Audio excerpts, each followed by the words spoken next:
কক্সবাজারের খুরুশকুলে জমি সংক্রান্ত বিরোধের জের ধরে আপন ফুফাতো ভাইয়ের বিরুদ্ধে মারধরের অভিযোগ উঠেছে। সোমবার দুপুরে খুরুশকুল ইউনিয়নের তেতইয়া হালদার পাড়ার ২ নং ওয়ার্ডে এই ঘটনা ঘটে। ভুক্তভোগীর সন্তানরা জানায়, তাদের পৈতৃক জমি দখলে নিতে আপন ফুফাতো ভাই দলবল নিয়ে আসলে কথা কাটাকাটি হয়। সেখানে এক পর্যায়ে জমি দখলে নিতে বাধা দিলে পেছন থেকে ধারালো অস্ত্র দিয়ে আঘাত করে তাদের বাবাকে। এর আগে স্থানীয় মফিজ তাদের কাছ থেকে চাঁদা দাবি করেছে বলেও জানান ভুক্তভোগীরা।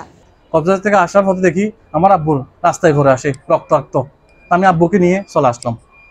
এই ঘটনা হচ্ছে আমরা কোনো কিছু জানি না। আমার আব্বুকে নিরপেক্ষভাবে তারা দা দিয়ে আমার আব্বুকে কুপাইছে পিছন থেকে। 4 জন শুনছি যে মফিজ, মোতাহারউদ্দিন, আনসারউদ্দিন, তারপরে হচ্ছে আপনার গিয়াসউদ্দিন গিয়ে দা নিয়ে আমার আব্বুকে কুপাইছে পিছন থেকে গিয়ে।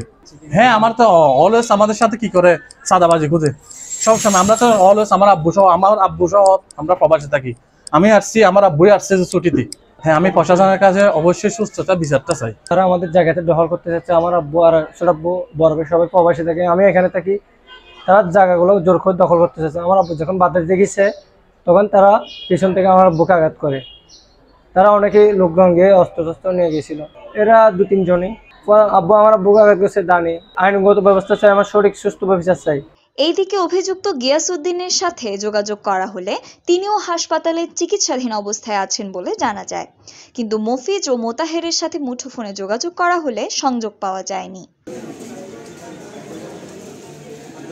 এই ঘটনায় গিয়াসউদ্দিন, মফিজ, মোতাহেরের নাম উল্লেখ করে মামলার প্রস্তুতি নিচ্ছে বলে জানান ভুক্তভোগী পরিবার। News desk, TTN।